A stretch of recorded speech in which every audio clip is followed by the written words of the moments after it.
12억을 내고 들어간 새 집. 어느 날 문을 연 순간 둔탁한 소리가 들렸습니다. 그 집 앞에 서 있던 건 검은 옷을 입은 용역들이었습니다. 분명 단 하루 만에 완판된 고급 타운하우스였습니다. 그런데 입주 2년이 지나도록 절반은 여전히 빈집이고 65세대는 계약 해지 소송에 나섰습니다. 여러분, 본격적인 내용에 앞서 구독과 좋아요 한번 부탁드립니다. 12억을 낸 사람들이 왜 자기 집 앞에서 용역과 마주해야 했을까요? 끝까지 보시면 이 평범해 보이는 단지 뒤에 숨은 책임의 사슬이 어디서 끊어졌는지, 그리고 그 끝이 왜 지금 여러분의 계약서와 연결되는지 보시게 됩니다. 여러분, 완판이라는 단어는 보통 성공의 증거입니다. 그런데 이 완판은 시작에 불과했습니다. 여기 한 사람이 있습니다. 이름은 밝히지 않겠습니다. 평범한 40대 직장인이었습니다. 그는 평생 모은 돈에 대출까지 보태 12억을 냈습니다. 경기도 용인의 고급 타운하우스였습니다. 단 하루 만에 완판된 단지였습니다. 전 세대가 팔려나갔습니다. 청약을 넣던 날 그는 손이 떨렸다고 합니다. 그만큼 경쟁이 치열했습니다. 그리고 당첨됐습니다. 남들이 부러워할 집을 손에 넣었다고 믿었습니다. 아이방을 어디로 할지, 테라스에 어떤 화분을 놓을지 그런 상상을 하며 2년을 기다렸습니다. 그리고 입주하는 날이 왔습니다. 그런데 그가 마주한 건 자기 집이 아니었습니다. 문 앞에는 검은 옷을 입은 사람들이 서 있었습니다. 용역이었습니다. 새 집 앞에 용역 인력이 들이닥친 겁니다. 상상해 보십시오. 내 이름으로 계약했습니다. 내 돈으로 산 집입니다. 그런데 그 집 문 앞에서 내가 이방인이 됩니다. 들어가지도 못합니다. 나오지도 못합니다. 눈앞에서 실랑이가 벌어집니다. 고성이 오갑니다. 몸이 부딪힙니다. 확성기 소리가 울립니다. 며칠 전까지 모델하우스에서 웃으며 안내받던 그 자리가 순식간에 아수라장이 됩니다. 현장에서는 거친 말과 위협까지 오갔다고 전해집니다. 새 집 문 앞에서 벌어질 거라고는 도저히 믿기 어려운 상황이었습니다. 이게 12억짜리 집에서 벌어진 일입니다. 여러분이라면 어떠셨을까요? 청약통장 하나 붙들고 몇 년을 버텨 겨우 잡은 내 집. 그 문 앞에서 낯선 사람들과 몸싸움을 벌이는 자신을. 상상만 해도 아찔한 장면입니다. 이건 드라마 속 이야기가 아닙니다. 지금 우리 곁에서 벌어진 일입니다. 자, 그럼 이 단지가 대체 어떤 곳이었는지 보겠습니다. 숫자가 모든 걸 말해줍니다. 분양가는 8억에서 12억, 평균 경쟁률 4.39대 1로 전 세대가 완판됐습니다. 2021년 봄, 부동산 호황의 한복판이었습니다. 전용 84제곱미터 단일 평형, 139세대, 모든 집에 개별 테라스가 딸린 단지였습니다. 누가 봐도 완벽한 상품이었습니다. 완판이라는 두 글자가 그 완벽함을 증명하는 듯 보였습니다. 그런데 완판이라는 화려한 숫자 뒤에 전혀 다른 숫자가 숨어 있었습니다. 입주가 시작되고 2년이 지났습니다. 하지만 이 단지는 절반만 채워졌습니다. 나머지 절반은 여전히 빈집입니다. 하루 만에 완판된 집의 절반이 2년이 지나도록 불 꺼진 채 주인을 기다리고 있는 겁니다. 완판은 보통 이야기의 끝입니다. 그런데 이 집에서는 완판이 악몽의 시작이었습니다. 그런데 이 집은 처음부터 무언가 잘못되어 있었습니다. 검은 옷을 입은 사람들이 문 앞을 막아섰습니다. 12억을 낸 사람들 앞에서 말입니다. 도대체 이 단지는 어떤 곳이었길래 12억짜리 꿈이 이렇게 무너진 걸까요? 이야기는 4년 전으로 거슬러 올라갑니다. 경기도 용인시 기흥구 보정동. 방금 숫자로 보신 그 고급 타운하우스가 분양을 시작한 곳입니다. 하루 만에 전 세대가 완판됐고 그것도 2021년 부동산 시장이 뜨겁게 달아오르던 호황기였습니다. 완판, 이 단어는 보통 성공의 증거입니다. 다 팔렸다는 건 그만큼 많은 사람이 이 집을 원했다는 뜻이니까요. 여러분도 그렇게 생각하실 겁니다. 사람들이 줄을 서서 산 집이라면 최소한 부실할 리는 없다고 말입니다. 그런데 이 완판은 안전의 증거가 아니었습니다. 이 단지의 진짜 실체는 준공 시점부터 드러나기 시작합니다. 예정된 준공 시점은 2023년 12월이었습니다. 계약자들은 그 날짜만 바라보며 2년을 기다렸습니다. 하지만 약속한 날, 집은 완성되지 않았습니다. 문제는 집을 짓던 회사에 있었습니다. 시공사인 동강건설의 재무 상태가 나빠지면서 법정관리에 들어간 겁니다. 법정관리란 회사가 빚을 감당하지 못해 법원이 회생 여부를 관리하는 상태를 말합니다. 쉽게 말해 집을 짓던 회사가 스스로 서 있기도 버거운 처지가 된 겁니다. 여기서 중요한 약속 하나가 등장합니다. 바로 책임 준공입니다. 어려운 말 같지만 뜻은 간단합니다. 시공사가 무슨 일이 있어도 약속한 날까지 이 건물을 반드시 완성하겠다고 보증한 약속입니다. 그런데 그 약속이 지켜지지 않았습니다. 책임 준공은 9개월 넘게 지연됐습니다. 반드시 짓겠다던 회사가 흔들리자 공사도 함께 멈춰선 겁니다. 더 충격적인 건 그 다음입니다. 우여곡절 끝에 건물이 올라간 뒤에도 문제는 끝나지 않았습니다. 천장에서 물이 샜습니다. 벽에는 곰팡이가 피었습니다. 마감이 안 된 골조가 그대로 드러났고 계단 난간은 흔들렸습니다. 엘리베이터는 멈춰 섰습니다. 새 집이었습니다. 12억짜리 새 집. 그런데 그 안의 풍경은 마치 수해가 지나간 복구 현장에 가까웠습니다. 평생 모은 돈을 부어 들어간 집에서 사람들은 물 새는 천장을 올려다보고 있었습니다. 자, 여기서 우리가 처음 던졌던 질문으로 돌아가 봅니다. 완판이 왜 안전의 증거가 아니었을까요? 답은 분명합니다. 집이 잘 팔렸다는 사실과 그 집이 제대로 지어졌다는 사실은 전혀 다른 이야기이기 때문입니다. 계약서에 도장을 찍는 순간과 실제로 벽돌이 쌓이는 순간 사이에는 아무도 책임지지 않는 커다란 틈이 있었습니다. 139세대가 모두 팔렸지만 그 완판은 이 사태의 시작에 불과했습니다. 누수와 곰팡이, 흔들리는 난간, 새 집이라 믿었던 곳은 수해 복구 현장처럼 망가져 있었습니다. 그런데 여러분, 부실 시공은 이 사태의 진짜 원인이 아니었습니다. 진짜 문제는 따로 있었습니다. 바로 이 집을 책임져야 할 사람이 누구인지 아무도 나서지 않았다는 겁니다. 시공사가 무너졌으면 누가 이 집을 대신 책임져야 할까요? 이 질문에 답하려면 먼저 분양이라는 사업이 어떻게 굴러가는지부터 봐야 합니다. 집 한 채가 지어지고 팔리는 과정에는 3명의 주인공이 있습니다. 서로 역할이 완전히 다릅니다. 첫 번째는 시행사입니다. 사업을 기획하고 분양을 책임지는 사업의 주체자입니다. 이 땅에 집을 짓겠습니다. 여러분께 팔겠습니다. 라고 판을 짠 사람이 바로 시행사입니다. 이 단지의 시행사는 주식회사 보정 PJT였습니다. 두 번째는 시공사입니다. 실제로 벽돌을 쌓고 콘크리트를 붓는 집을 짓는 사람입니다. 이 단지를 지은 건 동강건설이었습니다. 그런데 앞서 보셨듯 이 회사는 법정 관리에 들어갔습니다. 회사가 빚을 못 갚아 법원이 회생 여부를 들여다보는 상태였습니다.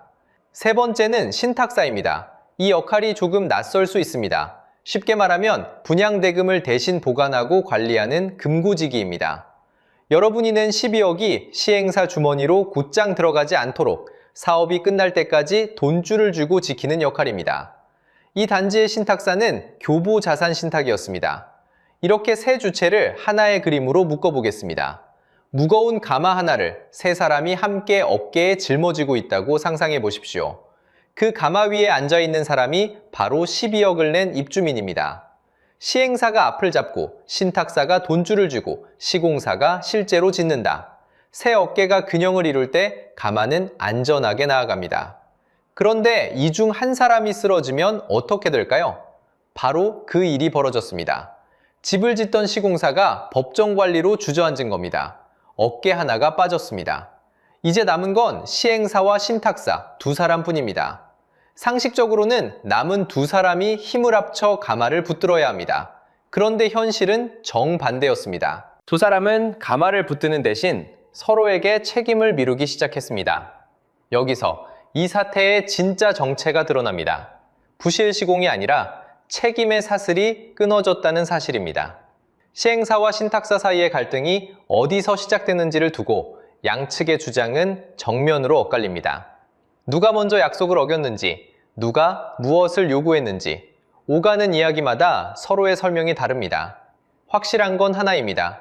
시공사가 멈춘 뒤 두 책임 주체가 손을 맞잡는 대신 등을 돌렸다는 사실입니다. 그렇다면 정작 가마 위에 앉은 입주민은 어땠을까요? 자기 돈 12억을 낸 사람들이 대체 누구에게 따져 물어야 하는지조차 알 수 없었습니다.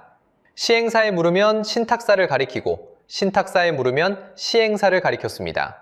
책임을 물을 곳은 분명 존재하는데 정작 책임지겠다고 나서는 곳은 어디에도 없었습니다. 답변을 요청받은 자리마다 돌아온 건 침묵이거나 우리가 답할 문제가 아니다 라는 말이었습니다. 새 어깨가 함께 짊어졌어야 할 무게가 이제 아무의 어깨에도 얹혀있지 않았습니다.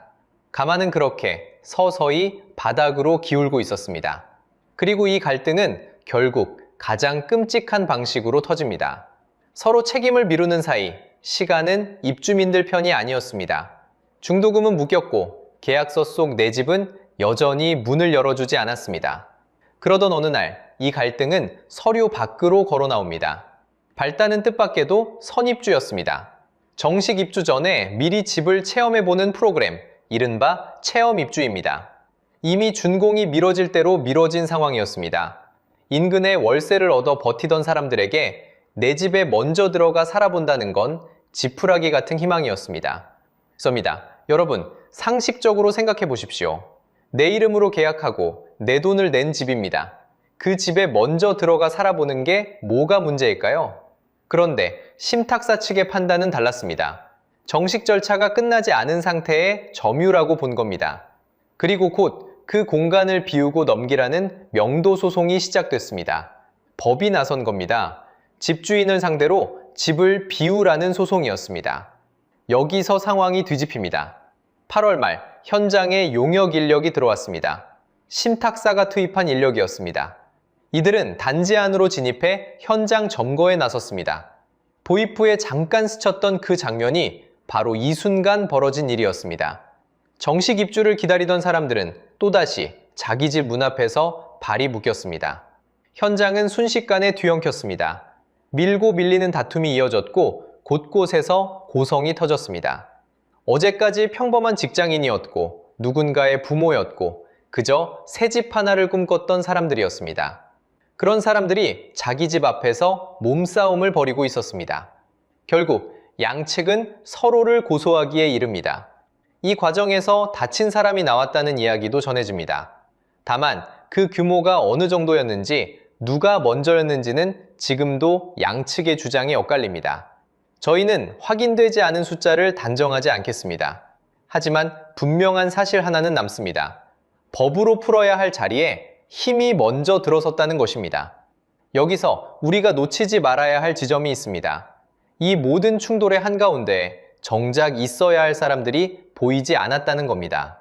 집을 짓겠다던 시공사는 이미 법정 관리로 무너져 있었습니다. 사업을 책임진다던 시행사, 돈줄을 쥔 신탁사. 정작 책임을 물어야 할 자리에서는 명쾌한 답 대신 서로를 향한 손가락질만 오갔습니다. 누구 하나 앞에 나서서 이건 제 책임입니다 라고 말하는 사람은 없었습니다. 피해자들은 물었습니다. 대체 누구에게 따져야 하느냐고. 돌아온 건 대부분 침묵이었습니다. 담당자는 자리에 없거나 답변할 게 없다는 말만 되풀이됐습니다. 책임을 져야 할 사람들은 뒤로 물러났고 그 자리를 대신 채운 건 용역과 소송장이었습니다. 그 사이 문 앞에서 몸으로 부딪힌 건 계약서 한 장을 손에 쥔 평범한 사람들이었습니다. 잘못한 것이라곤 완판된 새 집을 믿고 12억을 낸 것뿐이었습니다. 바로 이 지점에서 이 사건은 단순한 부동산 분쟁을 넘어섭니다. 돈을 낸 사람은 이방인이 되고 책임질 사람은 사라지고 그 빈자리를 힘이 채웁니다. 이게 지금 우리 사회 한복판에서 벌어지고 있는 일입니다. 그런데 정말 무서운 건 이게 용인 한 단지만의 일이 아니라는 사실입니다. 여러분은 이렇게 생각하실지도 모릅니다. 안 됐지만 저건 운 나쁜 어느 한 단지의 이야기 아닌가? 그런데 정말 무서운 건 여기서부터입니다. 이건 남의 나라 이야기가 아닙니다. 같은 용인 땅에 이 사건보다 훨씬 오래전부터 무너져 있던 또 다른 현장이 있습니다. 주네브라는 이름의 거대한 상가입니다. 한국토지주택공사가 무려 4,460억 원을 들여 만든 복합 쇼핑몰이었습니다. 점포만 1,378개, 연면적은 약 6만 평. 당시 서울의 코엑스몰보다도 큰 규모였습니다. 시작은 화려했습니다.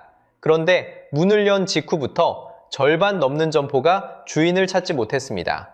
준공된 지 올해로 19년이 됐습니다. 19년입니다. 사람이 태어나 성인이 될 시간 동안 이 거대한 건물의 상당 부분이 불 꺼진 채 방치되어 왔습니다.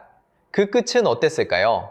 2025년 이 상가를 운영하던 시행사 주식회사 주내부는 법원으로부터 파산 선고를 받았습니다. 숫자가 모든 걸 말해줍니다. 회사가 가진 자산은 15억 원이었는데 갚아야 할 빚은 751억 원이었습니다. 자산의 약 49배에 달하는 빚입니다. 코엑스몰보다 크게 지어 올린 꿈이 자기 자산의 49배짜리 빚만 남기고 끝난 겁니다. 여기서 우리가 놓치면 안 되는 게 있습니다.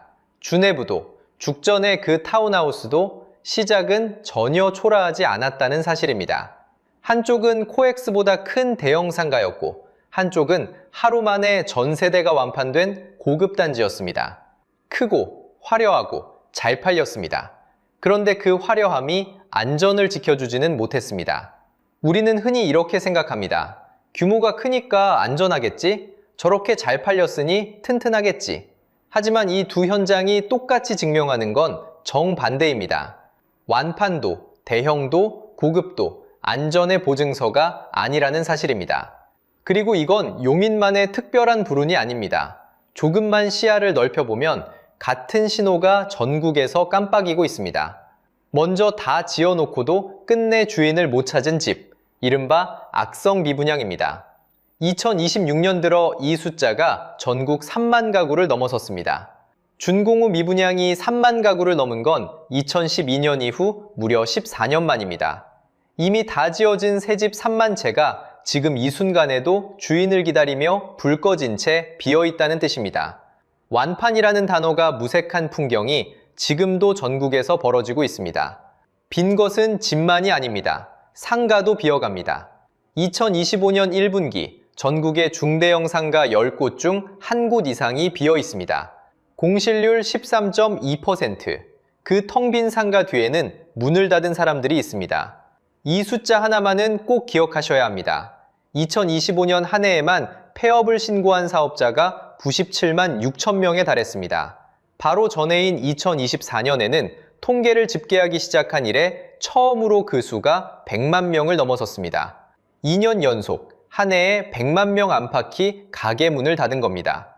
그 중에서도 소매업은 폐업률이 15%를 넘어 가장 높았고 음식점업이 그 뒤를 바짝이었습니다. 누군가에게는 그냥 통계 속 숫자일 겁니다.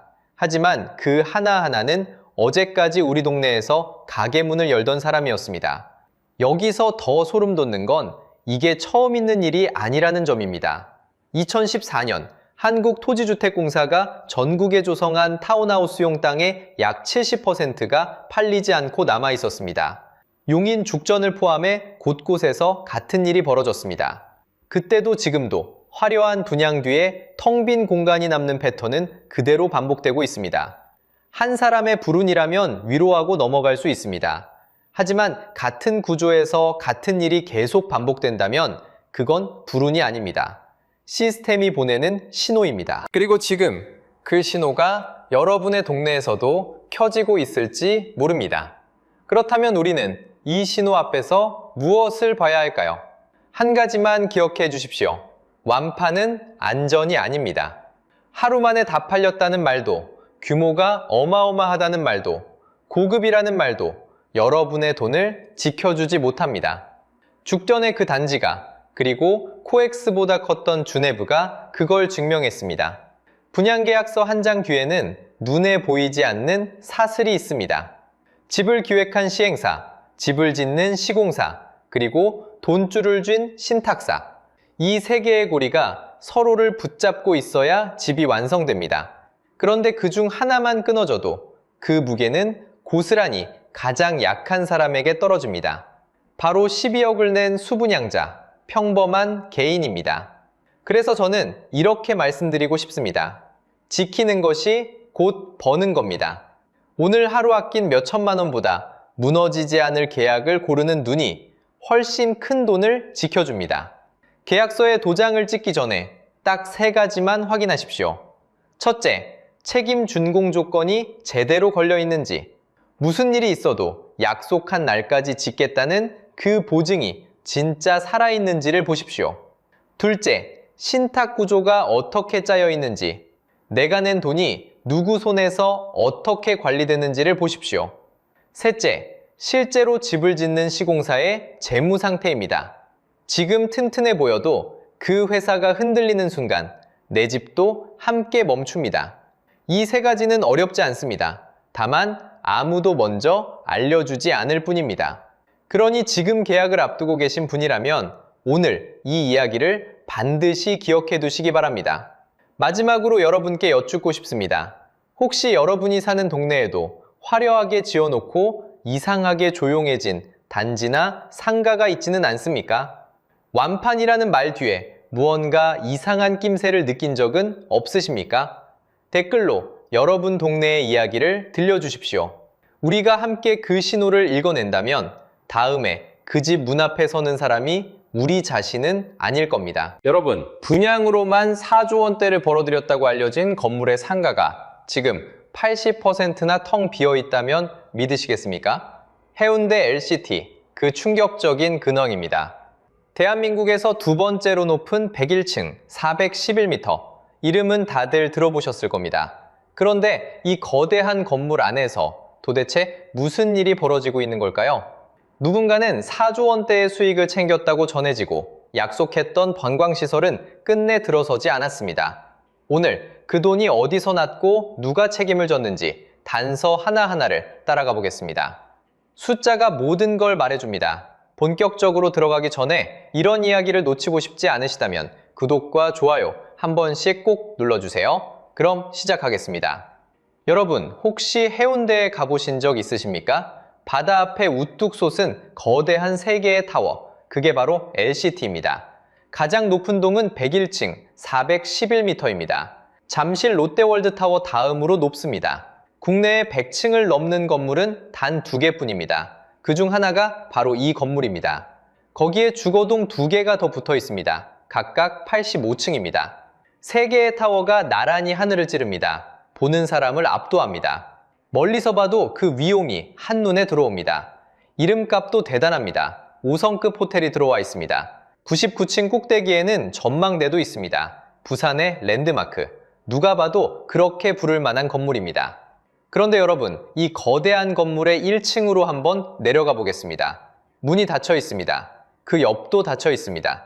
그 옆의 옆도 비어 있습니다. 불 꺼진 점포가 끝없이 이어집니다. 사람의 발길이 끊긴 복도. 마치 영업을 한 번도 해본 적 없는 신축 건물처럼 휑합니다. 숫자가 모든 걸 말해줍니다. 이 건물 1층부터 3층까지 상가는 모두 267개입니다. 면적으로는 약 25,000평. 그런데 그중 실제로 영업하는 곳은 40곳 남짓입니다. 다시 말해 80% 이상이 텅 비어 있습니다. 10곳 중 8곳에 불이 꺼져 있다는 뜻입니다. 이게 정말 충격적인 부분입니다. 대한민국에서 가장 비싸게 분양됐던 건물, 모르는 사람이 없는 그 유명한 LCT가 정작 1층은 유령 상가가 되어 있습니다. 도대체 왜 이렇게 됐을까요? 답은 임대료에 있습니다.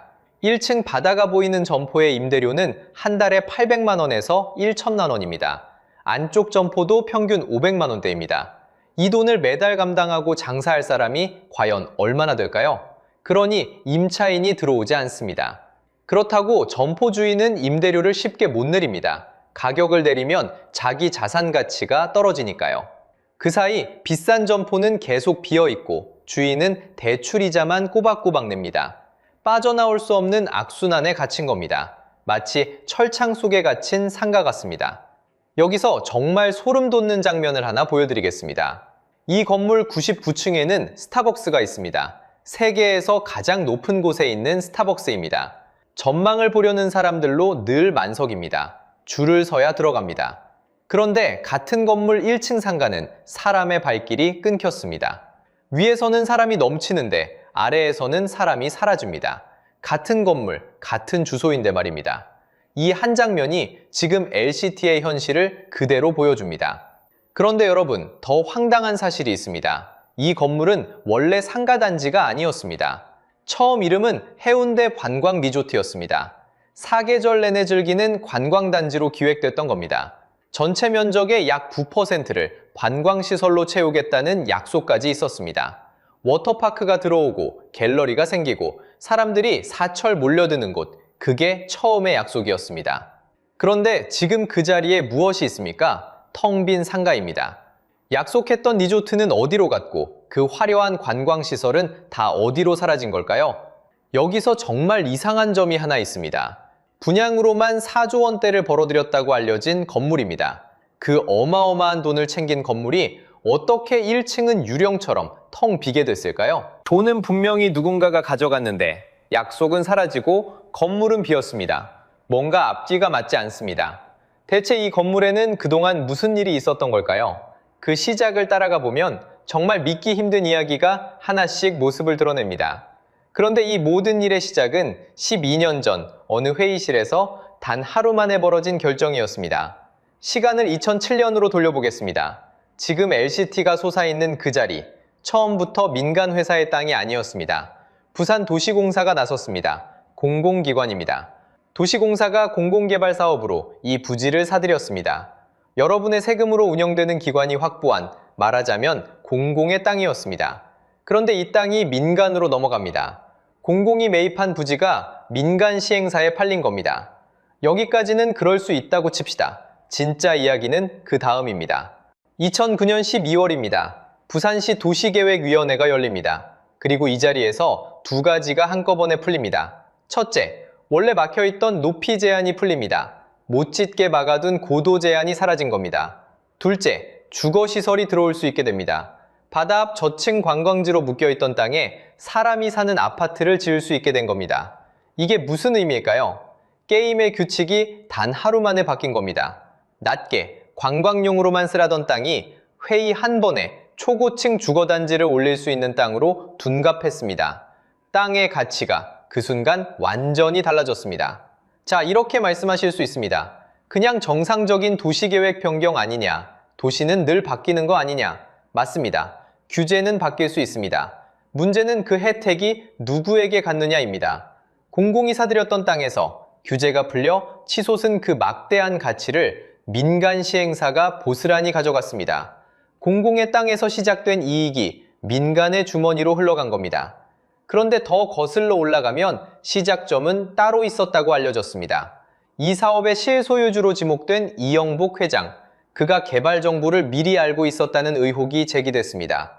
어떻게 했느냐? 개발이 확정되기 전에 그 부지 안에 있던 건물들을 미리 사들였다는 겁니다. 헐값에 선매입한 거죠. 땅값이 오를 걸 미리 알고 사두면 어떻게 될까요? 나중에 개발이 시작되면 그 땅 주인은 보상금을 받습니다. 미리 헐값에 사뒀다가 보상금으로 수십억 원을 챙긴 구조로 알려졌습니다. 게다가 사업자로 선정된 뒤 부지가 더 넓어지자 추가로 편입되는 땅까지 페이퍼 컴퍼니나 지인 이름으로 미리 사모았다는 의혹도 함께 제기됐습니다. 여기서 끝이 아닙니다. 환경영향평가 면제, 외국인 투자비자 승인, 헐값 부지 매입 알선까지 하나하나가 의혹이지만 이 의혹들을 늘어놓고 보면 묘하게 한 방향을 가리킵니다. 마치 한 사람을 위해 짜여진 특혜 패키지처럼 보인다는 비판이 나온 이유입니다. 정리해보겠습니다. 공공이 산 땅이 민간으로 넘어갔고 회의 하루 만에 규제가 풀렸고 그 정보를 미리 알았다는 의혹 속에 부지가 헐값에 선매입됐습니다. 출발선 자체가 기울어져 있었던 겁니다. 그런데 더 이상한 건 그렇게 약속했던 관광시설이 흔적도 없이 사라졌다는 겁니다. 그것도 도시가 110억을 회수한 바로 그 순간에 말이죠. 다시 한번 짚고 넘어가겠습니다. 이 사업의 원래 이름은 해운대 반광리조트였습니다. 사람들이 찾아오는 관광지를 만들겠다는 명분으로 시작된 사업입니다. 그래서 2019년 협약서에는 어떤 시설을 짓겠다는 약속이 또렷하게 적혀 있었습니다. 워터파크, 익사이팅 파크, 영화 체험박물관, 아트갤러리, 그리고 의료와 휴식을 결합한 메디컬 스파관까지. 이름만 들어도 그럴듯한 관광시설들이 줄지어 들어가 있었습니다. 약속한 관광시설 면적은 전체의 9.1%였습니다. 그래서 지금 이 시설들은 어디에 있을까요? 결론부터 말씀드리면 워터파크 하나를 빼고는 사실상 아무것도 지어지지 않았습니다. 박물관도, 갤러리도, 메디컬 스파도 없습니다. 그 자리는 일반 상가로 용도가 바뀌었습니다. 관광객을 위한 박물관이 들어설 자리에 병원과 편의점이 들어선 겁니다. 그렇다면 약속을 안 지켰으니 누군가는 책임을 졌어야 합니다. 실제로 책임을 묻는 장치도 있었습니다. 협약을 안 지키면 받기로 한 위약금, 협약 이행 보증금입니다. 그리고 2020년 10월 부산도시공사는 이 보증금 약 110억 원을 실제로 거둬들였습니다. 약속을 안 지킨 시행사에게서 110억 원을 받아낸 겁니다. 여기까지만 들으면 그래도 공공이 제 역할을 했구나 싶으실 겁니다. 그런데 진짜 충격은 바로 그 다음에 있습니다. 도시가 110억 원을 회수하는 바로 그 순간 시행사가 관광시설을 지어야 할 의무도 함께 사라졌습니다. 위약금을 냈으니 이제 약속은 안 지켜도 된다는 뜻이 된 겁니다. 자, 이게 말이 되는지 한번 따져보겠습니다. 상식적으로 위약금을 물리면 그건 약속을 지키게 만들기 위한 압박이어야 합니다. 돈을 물려서라도 시설을 짓게 만드는 게 목적이어야 합니다. 그런데 여기서는 정반대였습니다. 110억 원을 받는 순간 오히려 관광시설을 안 지어도 되는 면죄부가 됐습니다. 위약금이 처벌이 아니라 약속을 깨도 되는 허락이 된 겁니다. 돈을 회수했더니 강제할 번안이 사라졌고 관광지는 영영 사라졌습니다. 받은 쪽도 안 지은 쪽도 손해볼 게 없는 구조였습니다. 손해는 관광지를 기대했던 시민들의 몫으로만 남았습니다. 관광시설만 사라진 게 아닙니다. 이 무렵 상가의 운명을 가른 또 하나의 결정이 있었습니다. 원래 이 건물의 상가에는 큰 손님이 들어올 예정이었습니다. 2019년 10월 시행사는 신세계와 손을 잡고 스타필드 시티를 유치하기로 협약을 맺었습니다. 대형 쇼핑몰이 통째로 들어오면 그 자체로 사람을 끌어모으는 힘이 생깁니다. 그런데 이 약속도 깨졌습니다. 2020년 3월 시행사는 신세계에 주기로 한 면적을 계약의 60% 수준으로 줄였습니다. 게다가 임차인이 다시 세를 놓는 전대차마저 거부했습니다. 결국 신세계는 입점을 백지화했습니다. 이게 왜 중요할까요? 대형 쇼핑몰 한 곳에 통째로 넘기는 대신 시행사는 상가를 점포 하나하나 쪼개서 개별로 분양하는 길을 택했습니다. 바로 이 선택이 지금 우리가 본 80% 공실의 직접적인 원인입니다.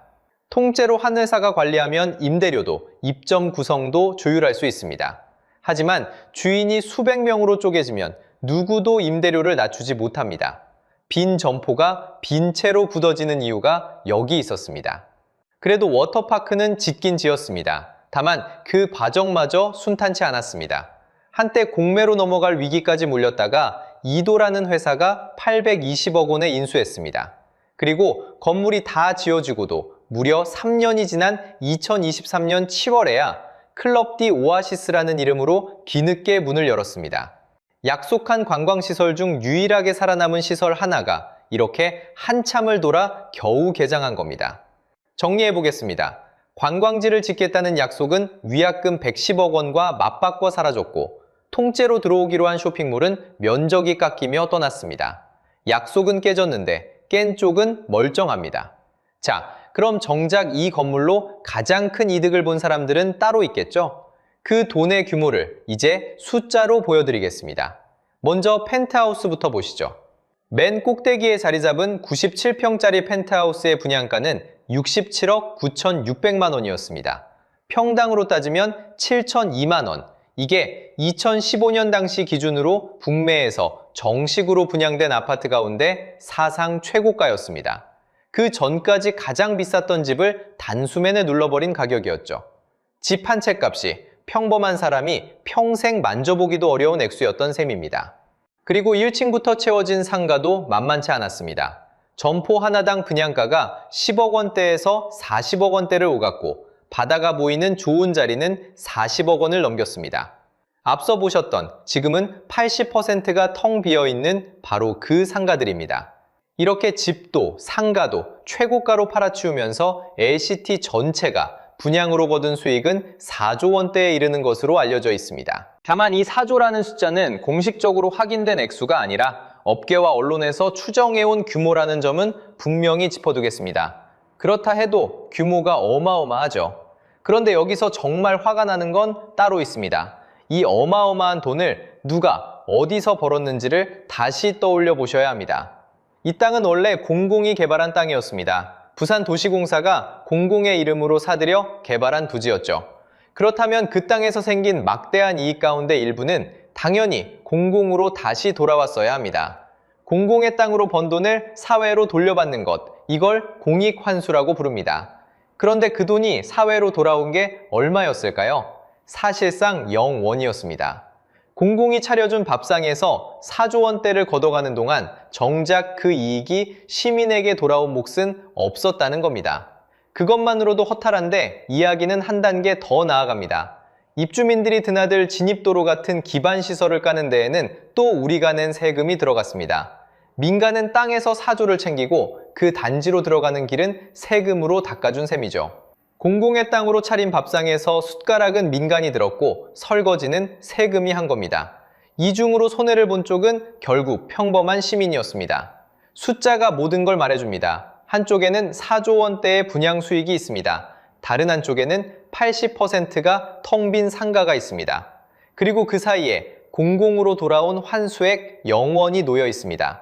이 세 숫자를 나란히 놓고 보면 이 건물이 누구를 위해 지어졌는지가 한눈에 드러납니다. 승자와 패자도 이미 갈렸습니다. 이 건물의 아파트는 2025년 공동주택 공시가격에서 71억 원을 넘기며 부산에서 가장 비싼 집으로 올라섰습니다. 부산 1위, 명실상부한 승자입니다. 그런데 같은 건물 안에서도 숙박시설로 허가받았지만 사실은 집처럼 쓰이던 레지던스는 정반대였습니다. 가치가 무너져 내렸습니다. 똑같은 건물, 똑같은 바다 전망인데 한쪽은 부산 최고가로 치솟고 다른 한쪽은 바닥으로 떨어진 겁니다. 같은 주소를 쓰는 두 집의 운명이 이렇게 갈렸습니다. 여기까지 보면 한 가지 질문이 떠오르실 겁니다. 이렇게 누군가는 사조를 벌어가고 공공의 몫은 0원이고 세금까지 들어갔는데 그동안 그 건물에 노후를 건 평범한 사람들은 어떻게 됐을까요? 바로 그 이야기를 이어서 해보겠습니다. 먼저 이 건물에는 우리가 흔히 아는 아파트만 있는 게 아닙니다. 레지던스라고 불리는 생활형 숙박시설이 561실 있습니다. 어려운 말 같지만 간단합니다. 숙박시설로 허가를 받았으니 원래는 호텔처럼 잠깐 묵었다 가는 곳이어야 합니다. 그런데 현행법상 여기서 집처럼 사는 건 불법입니다. 문제는 이 561실 가운데 약 70%가 실제로는 사람이 들어가 사는 집으로 쓰이고 있다는 겁니다. 분양받은 분들 상당수가 여기서 살아도 된다고 생각하고 들어왔던 거죠. 그런데 시간이 지나면서 같은 건물 안에서 운명이 갈렸습니다. 아파트로 분양받은 사람은 자산 가치를 지켰습니다. 앞서 보셨듯 이 건물 아파트는 2025년 부산에서 공시가격 1위에 올랐을 만큼 값을 유지했습니다. 반면 바로 그 옆, 같은 하늘을 이고 있는 생숙은 가격이 무너졌습니다. 전해지는 한 경매 사례를 보면 한때 39억 원에 거래되던 매물이 13억 원까지 떨어진 것으로 알려졌습니다. 무려 66%가 증발한 겁니다. 같은 건물, 같은 전망인데 누구는 자산을 지키고 누구는 노후 자금을 잃었습니다. 상가는 더 가혹했습니다. 알려진 한 사례를 보겠습니다. 50대의 한 분이 9억 5천만 원짜리 상가를 분양받으면서 그중 7억 원을 대출로 메웠습니다. 분양가의 약 74%를 빚으로 채운 겁니다. 매달 나가는 이자만 300만 원 안팎. 어지간한 직장인 한 달 월급이 고스란히 이자로 빠져나가는 셈입니다. 그런데 앞서 보셨듯 그 상가는 80%가 텅 빈 유령 상가입니다. 임차인은 들어오지 않고 월세는 한 푼도 안 들어오는데 이자는 매달 꼬박꼬박 나갑니다. 여기서 한 가지는 분명히 짚고 가야겠습니다. 이건 단순히 운이 나빠서 벌어진 일만은 아닙니다. 분양가의 70%가 넘는 돈을 빚으로 끌어와 부동산에 거는 건 그 자체로 대단히 위험한 선택입니다. 임대만 잘 맞춰지면 큰 돈을 번다는 말에 끌렸겠지만 반대로 한 칸만 비어도 빚의 무게가 그대로 어깨를 짓누릅니다. 누군가에겐 황금알이었지만 누군가에겐 빠져나올 수 없는 덫이었던 셈입니다. 그러니 이 영상을 보시는 여러분께도 말씀드리고 싶습니다. 화려한 숫자 뒤에 숨은 빚의 무게를 부디 가볍게 보지 마십시오. 자, 그렇다면 마지막 질문이 남습니다. 이렇게 약속은 사라지고 사조가 빠져나가고 평범한 사람들은 노후를 잃었습니다. 그래도 누군가는 책임을 졌겠지 하실 겁니다. 비리 의혹이 그렇게 컸으니 누구 하나는 처벌받지 않았겠느냐고요. 그런데 말입니다. 이른바 LCT 게이트라 불린 수사가 있었습니다. 이 건물을 지은 시행사의 실소유주가 정치권과 관청의 힘있는 인사들을 상대로 오랫동안 공을 들였다는 의혹이었습니다. 검찰이 칼을 빼들었습니다. 그리고 일부는 밝혀냈습니다. 평소에 살뜰히 관계를 관리하는 식의 로비, 그러니까 골프적 때나 명절 선물, 향응 같은 정황은 어느 정도 규명됐습니다. 그런데 정작 핵심은 끝내 밝혀지지 않았습니다.